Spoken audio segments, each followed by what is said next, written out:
अन्नपूर्णा, वो अभी हम लोग के संगे ही रहेली। बस ये तो बहुत अच्छा बात है। हाँ, एटलीस्ट जब वो तोहरे पास है तो ओकर स्वभाव और चरित्र पर तो कौनो सवाल ही न उठेला। वो लड़की अभी बहुत छोट है, वैसे तो सब कुछ अपने आप कर ले बेली, फिर भी ओकरा पर नजर रखे के पड़ी और थोड़ी खासा गाइडेंस तो चाहिए। ना ना, खाली गाइडेंस का है। आपन बच्चा होखत जैसे पलती वही तरह से ओकरा भी पालब। कितना दिन से एगो बच्चा के ख्वाहिश है, ये तो भगवान के आशीर्वाद है। काहे जी? हाँ हाँ जरूर जरूर, आप एकदम बेफिक्र रही मिसेज चौधरी। हम लोग जी जान से ओकरा के पाले के कोशिश करब, पूरा कोशिश करब। इनफैक्ट ओकर कमरा, ओकरा जे कुछ भी चाहिए, ओकर कमरा के खिलौना से भर देब। का हो? ना ना मिस्टर चौबे, ओकरा के कौनो तकलीफ ना हुई, ये हम जाने ली। फिर भी कहल हमार कर्तव्य रहे, यही से हम कह दिली। ना ना, आपन ड्यूटी तो तू करबे करबो, और तू ये सब कह के ठीक ही कइलो। बहुत लोग बच्चा अडॉप्ट कइला के बाद ओकरा पर ध्यान न देबेलन। हम लोग ऐसा कुछ भी ना करब, हमार वादा हो। तो के का कह के हम लोग धन्यवाद देई। जरूर जरूर। वो कहल जाला ना कि शुभ से शीघ्रम, तब फिर देरी कौन बात के है, जल्दी से सब इंतजाम कर लिया जाए। हमके तो बच्ची के अभी तुरंत गोदी लेबे के मन कर रहल है। का नाम बतैलो ओकर? अन्नपूर्णा। अन्नपूर्णा से का हम लोग आज ना मिल सकेली रीना? ना आज वो का कहा कि हम ओकरा के कल लेके आए। अच्छा अच्छा, कोनो बात नहीं के, दिक्कत का है? ठीक है, काले लेके आई ओकरा के।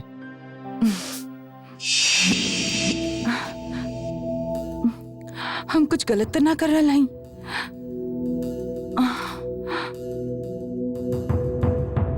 आप तो जाने ली भगवान, हम कोनो गलत उद्देश्य से काम ना कर रहा हैं। हम खाली अपन परिवार की भलाई खातिर ही काम कर रहा हैं। खराब ग्रह से घर के बचावे खातिर ही हम ओकरा के वहां से दूर भेज रहा हैं। पंडित जी बात बताओ ले बाड़न, अब ओकरे चलते हम अन्नपूर्णा के वहां से भेजल चाहते हैं। भगवान, हम समझ चुकल हैं कि वो लड़की हमारे परिवार के सुख शांति में रोड़ा बन रहा है। बाकी भगवान, हम हमेशा ओकरा खातिर भी मंगल कामना करेनी। हम ओकर भलाई खातिर ही ओकरा के वहां भेजल चाहेनी। वो लोग ओकरा के बहुत अच्छा तरह से रखी हैं, अपन बच्ची की तरह रखी हैं। ओकर कुछ भी बुरा ना हुई। हम खाली अपन परिवार के भलाई चाहेली भगवान। हम खाली अपन परिवार के सुख के कामना करत हैं। का भइल दीदी?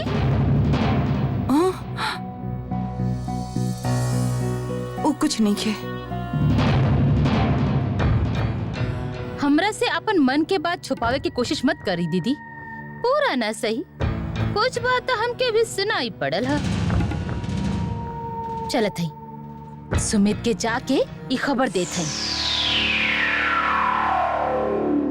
रुका रुका रुका रुका, तोहार कान में कुछ भइल है या हमार कान में कुछ भइल है? कुछ समझ में ना रहा। केहू के कान के कुछ नहीं के भइल। हम जे भी सुन ले हैं ठीक सुन ले हैं। आपके जे भी बतौले वो 100% ठीक हो। एकर मतलब तू कहल चाहे लू कि शांतनु चौधरी के घर में अच्छा खासा खिचड़ी पक रहल है। और न तका बाकी कुछ भी कहो, आपके भाभी टूट जाइए, बाकी झुकिए ना। हम उनका से पूछ ली कि दीदी आप भगवान से कहा कहत रही, तो हमार बात के अनसुना कर देली।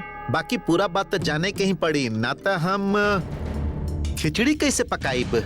हाँ ठीक कहत हैं आप, कैसे भी होके पता लगावे के ही पड़ी। एगो काम कर तू, भाभी के ज्यादा मत कुरेदा, समझ लू। ये खेल दूसरा तरीका से खेले के पड़ी। इतना दिन तक डोरी के खींचत रही, अब डोरी के छोड़ दे। धीरे धीरे हम डोरी छोड़त जाए और फिर सब घटना सामने आवत जाई। एकरा बारे में आप चिंता मत करी, हम आज से नहा धो के एकरा पीछे लग जाए, ठीक है? अब रखत हई। हाँ लग जा। हाँ पंडित जी, हम अब और देरी ना कल चाहेली। यदि आप आज ही ताबीज बना के दे सकी तो हमरा पर बहुत उपकार हुई। यदि आपके भेजे में कोनो तकलीफ होगी तो हम ड्राइवर के भेज देते हैं, आपकी दिक्कत ना हुई ना। हाँ, असल में मन बहुत घबरा रहा है। ठीक है पंडित जी। अच्छा अच्छा ठीक है, रखत है। आ गई। उफ। उफ। अच्छा आज हम जे इतना जल्दी घरे आ गई काहे एली बतावा तुम। ये देखा अब का भइल। असल में हम सोचत रहे कि हम अपन इकलौती बेगम के संगे आज डेटिंग पर जाएं, लॉन्ग ड्राइव, पिक्चर, ओकरा बाद डिनर। हमार मन न कर रहा। आसमान में घना करिया बादल का है का भइल एक दिन तब। अच्छा बात सुना, का आज हम डिनर बनाई। हाँ आप डिनर बनाई? यस, बाकी ऐसे ना बनाए। ओकरा खातिर हमके प्राइस चाहिए। पिछला बार जब खाना बनौले रही तो नीमक भुला गई रही और तब तू हमके एगो ऊ दिले रहो। आज मसाला भुला जाए और ओकरा खातिर तू अच्छा? डबल ऊ देबू। नो चांस। काहे नो? अरे तू तो हमारी इकलौती पत्नी हो। अरे हम तो कोनो फ्लर्ट नहीं की। ठीक है, हम कुछ भी ना करब और कुछ भी ना करे खातिर तो हमके एगो ऊ। आपके का दिमाग खराब हो गया? काहे? हम तो तुम्हारे इकलौता। Shut up. जाइए, आपके बेटी गुस्सा में ही। काहे? आप कल कह रहे कि ओकरा कहानी सुनाई और फिर हमेशा की तरह ना सुनौली। ओफो, लड़की के संभारल भी। ठीक है, जब कह रहे तो हम जात हई, एगो कहानी सुना के आवत हई। अब एकरा खातिर तो थोड़ी का अब जाई ना आप।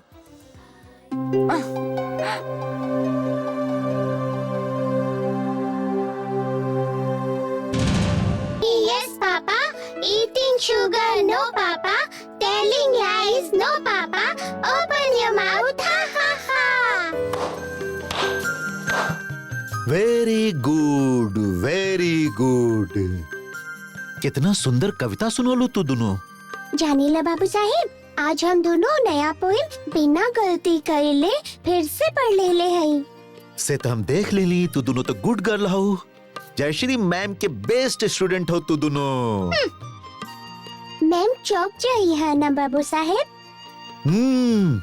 अरे भाई, मिस तो जरूर चौक जाइए। हमहू वहां से सुन के चौक गिल रही। तू दोनों मिलके कितना सुंदर कविता सुनोलू। सब लोग तो तू दोनों के बहुते बहुते गुड गर्ल कही हैं। बाकी एगो बात बतावा, तुहारू सहेली अचानक मुंह फुला के ओहर काहे चल गईली? नहीं के जानत, आप आईली और गुस्सा से चल गईली। जाने के तो पड़ी कि माजरा कहा। रुका, हम देखत हई।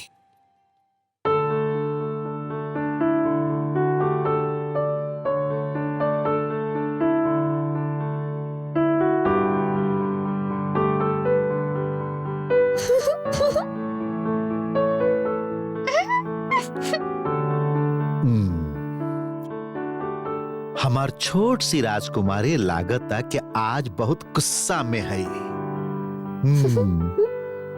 ठीक है भाई, का कर सकत हई। अब हम दूगो चॉकलेट लेके आयल रही, एगो आभा खातिर और एगो अन्नपूर्णा खातिर।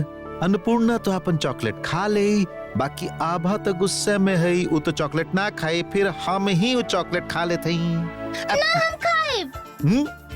तू खाएगू चॉकलेट, बाकी तू तो गुस्सा में हो। बाकी हमके खाली चॉकलेट देवे से ना चली। आज हमके दूगो कहानी सुनावे के पड़ी। दूगो कहानी? ठीक है, तू जब कह रहा हो तब दूगो कहानी तो सुनावे के ही पड़ी।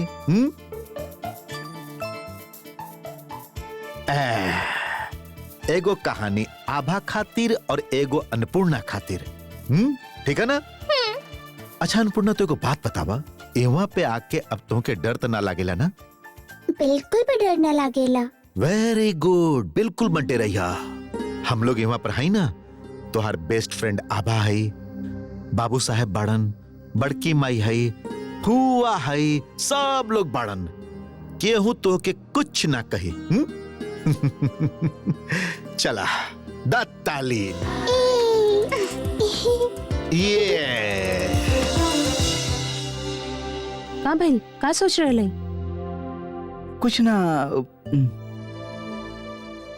हम सोचत रहे कि वो जे छोट कमरा है ना वो हमके पसंद ना आ रहा है। वो कुछ ना, वो एगो खिड़की खोला था, दूसर के खिड़की। एगो काम करो ना, हम लोग अन्नपूर्णा के साउथ वाला कमरा दे देते हैं। अरे वो तो आपके स्टडी रूम है। अरे तका भइल, असल में इतना दिन बच्चा ना रहे तो पढ़ाई लिखाई चलत रहे।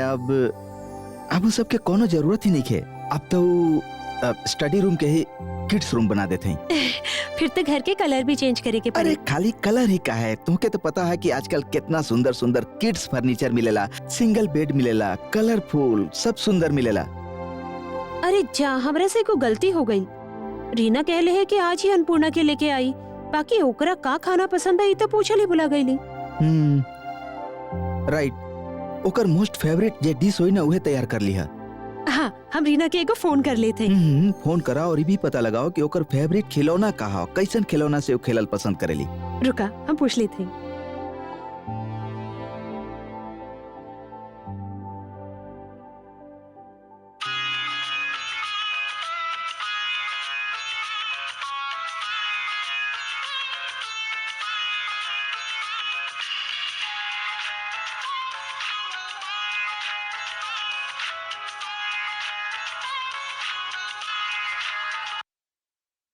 हेलो, हाँ मिस्टर चौबे, हम रीना के हस्बैंड बोल रहा हैं ना। असल में वो रसोई की तरफ गई है। आखिर हमार घर वाली है ना, तनी देखभाल करे के पड़ेला। आपके जे भी कहे के कहीं ना, हम ओकरा से कह दे अन्नपूर्णा के बारे में। हाँ बोली। हाँ अन्नपूर्णा के बारे में ना, हाँ बोली ना। देखिए हम बात करते हैं। हाँ हेलो, हाँ बोली। हाँ वो हम थोड़ी का सा बिजी रही ना ऐसा कुछ नहीं के। हम तो के बाद में फोन करी, थोड़ी का देरी बाद। तू लोग सब अच्छा पड़ा ना? हाँ बाय। का कहत रही हो अन्नपूर्णा के बारे में? ओकरा बारे में हम फोन पर बात होकत रहे ना, यही से अन्नपूर्णा के बारे में कुछ बतवले हैं। अन्नपूर्णा के बारे में? हाँ काहे?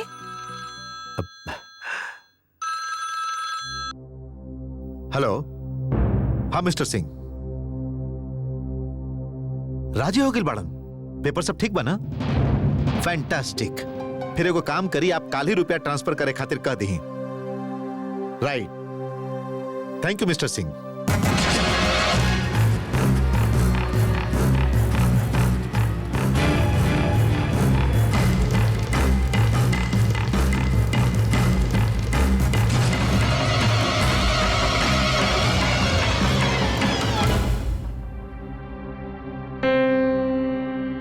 ना कौनो भी तरह से शांति ना मिल रहा, जब तक ये पता न चले कि दीदी भगवान से कहाँ बात करत रही।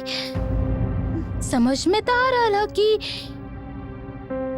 वो अन्नपूर्णा के बारे में कुछ तो सोच रहा है, बाकी वो हम लोग खातिर अच्छा हो या बुरा ये जब तक ना जान पाए। उफ, थोड़ी का देरी पहले से उनकर बात सुन ले रही थी तब।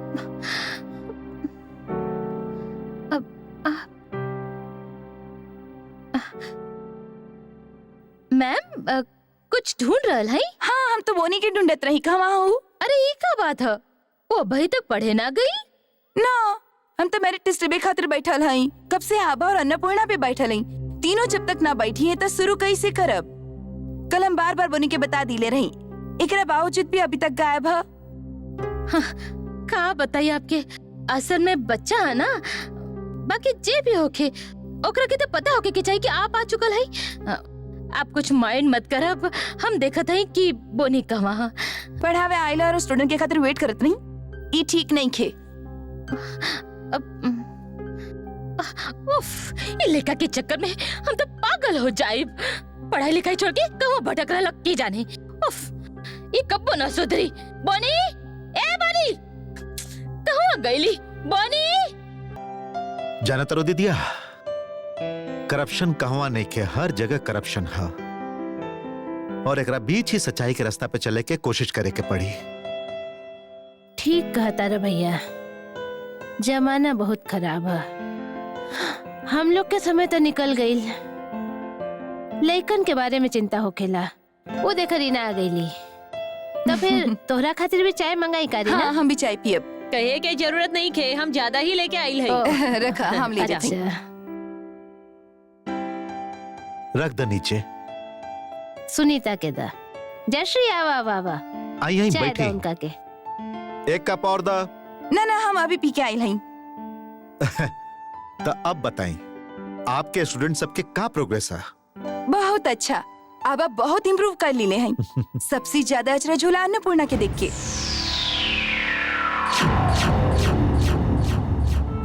अच्छा ऐसा ना? पहले हमके डाउट रहे कि इतना सारा सब्जेक्ट का वो अपन दिमाग में बैठा पाई, बाकी जैसे जैसे दिन बीत रहला हम ओकर इंटेलिजेंस देख के अचरज में हई। कौन बात ठीक से समझा दिला पर तुरंत याद कर ले बेली। वाह, बहुत अच्छा। ठीक से गाइडेंस मिली तो जिंदगी में बहुत तरक्की करी। देखी में छोटी जरूर रही, बाकी दिमाग बहुत तेज है। हम जानत रही भैया, अन्नपूर्णा पढ़ाई में जरूर अच्छी हुई। ओकरा अंदर सब कुछ जाने के कोई इच्छा है। वो सब कुछ जानल चाहेली, सीखल चाहेली। बाकी दीदी, आप बोनी के ऊपर प्लीज तनी ध्यान दी। कोनो भी होमवर्क दे बेली वो कुछ भी ना करेला। ऐसा नहीं रवैया रहल तो वो क्लास के टेस्ट में बहुत खराब रिजल्ट लाई। सुनीता, यदि तू रोज सांझ के बोनी के लेके पढ़ावे बैठा त ओकरा अंदर एगो इंटरेस्ट पैदा हुई। ओकरा पर थोड़ा ध्यान दा। हाँ बिल्कुल ठीक। लइकन के अंदर बड़ा के इंटरेस्ट पैदा करे के पड़ेला, फिर रास्ता आसान हो चला। अब हम चलत हई। नमस्ते।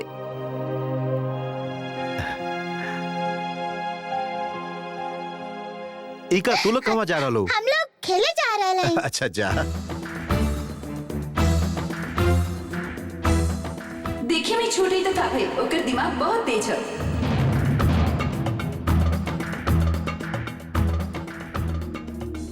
ना पकड़ पाइबो, ना पकड़ पाइबो।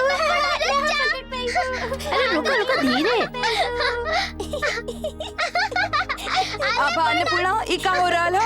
खाए के समय पर आप खेलना बैठो। सच में बाबा, ये दोनों बहुत बदमाशी करेली। खाली पढ़ाई में अच्छा होके से ना होला, समझ ली? हमार बोनी के देखी कैसे अच्छा बच्चा बन के चुपचाप बैठे ला। एकदम ठीक। सब मामला में अच्छा बने के पड़ी, समझ लू? अन्नपूर्णा ही वहाँ हुआ। हट हट, देख के ना चले लू। कहत रही कि तुम मन लगा के पढ़ाई कर रहा हो ना। जयश्री मैम तोरा से बहुत खुश है। अब तो के कुछ प्राइज देवे के पड़ी। का प्राइज चाहिए बोला? का चाहिए? का चाहिए? नहीं के पता। हाँ? कुछ तो मन में होई। हम अन्नपूर्णा के एगो प्राइज देब, ये हम तय कर लें। एगो गिफ्ट एकरा संगे ले जाए, एक खुद ही पसंद करी। सचमुच हमके गिफ्ट देबो बड़की माई? देब ना। तू इतना अच्छा पढ़ाई कर रहा हो, हमरा भी तो के कुछ देवे के मन करेला। ठीक है, बढ़िया, ये तो गजब हो गई। ऐसे तो अन्नपूर्णा सबसे ज्यादा खुश हुई, ओकरा के प्रोत्साहन मिली, है ना? अन्नपूर्णा, चलबू खरीदे खातिर? हाँ चलब, जरूर चलब। ये देखा, कुछ भी समझ में ना आ रहा। अचानक सब कुछ बदल कैसे गई? रीना, तू अन्नपूर्णा खातिर एगो अच्छा सा ड्रेस खरीदी है। अरे नाना, ऐसा मत बोला दीदिया। जे जा रहा है, जेकर प्राइज है, उ खुद जे भी चुनी, रीना ओकरा के उहे खरीद के देई का? ठीक है, अन्नपूर्णा जी कहीं हम उहे खरीद के देब।